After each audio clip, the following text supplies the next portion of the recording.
Hi everyone, thanks for dropping by my YouTube channel today, where I'm about to do final tests on John's Breckwell brand Pellet Stove Controller.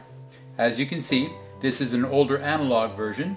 It's had a little bit of a tough life because the faceplate has peeled off pretty bad, but otherwise it is now fully functional.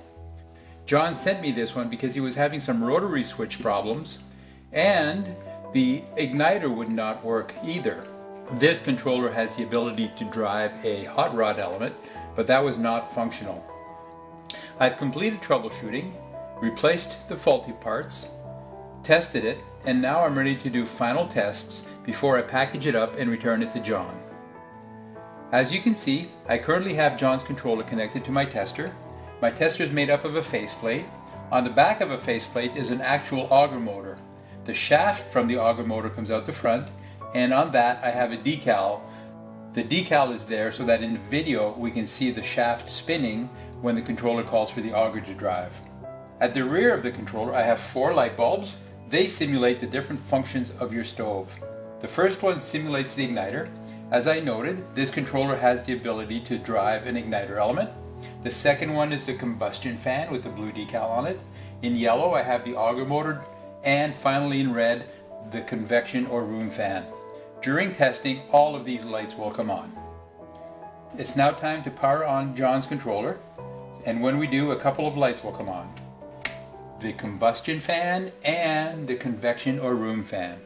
At this point, I'm going to put a shade in front of the light bulbs in order to minimize the amount of light that reaches the camera and hopefully not have such a dark photo when we're looking at the controller itself. So as I noted, we have 2 lights are on, the convection fan and the combustion fan. A few of the tests that we can do now relates to the high fan. So I have this high fan button here. If I go switch it to on, we see that the intensity of the light bulb has increased. That indicates that the motor itself would be running faster. The brighter the bulb, the faster the motor would spin, and then low again. The other thing I can do is I can rotate through the B, C, D, E max positions, and we see the intensity of the light bulbs change with every switch position.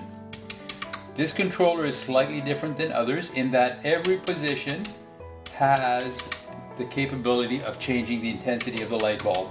Not every controller is like that, but this one is. So as we see, the switch is perfectly able to switch the intensity of the light bulb. So that's functioning correctly. The next thing I can check is the auger switch we have on the front here.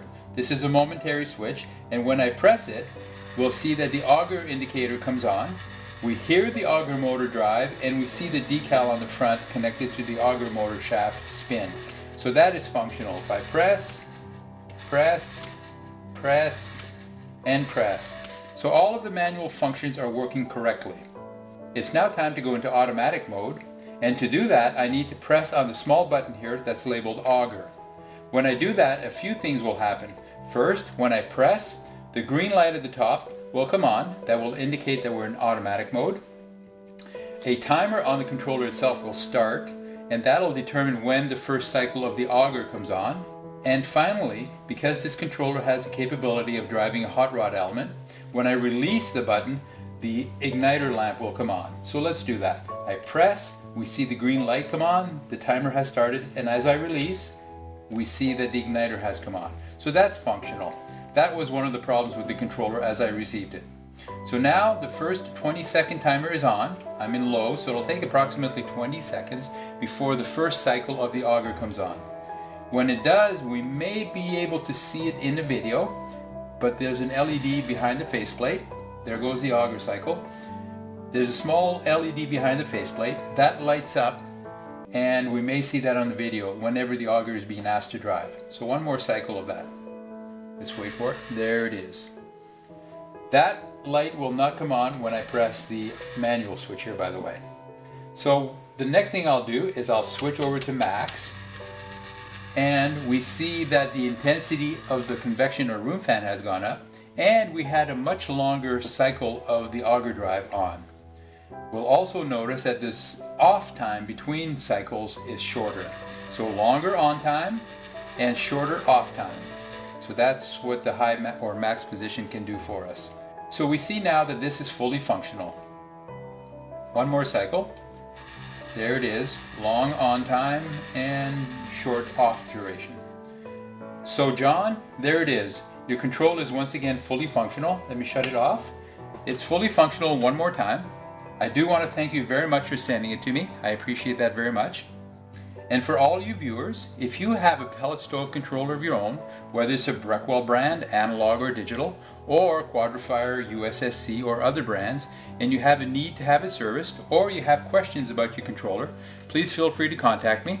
I'd be more than happy to speak with you about that.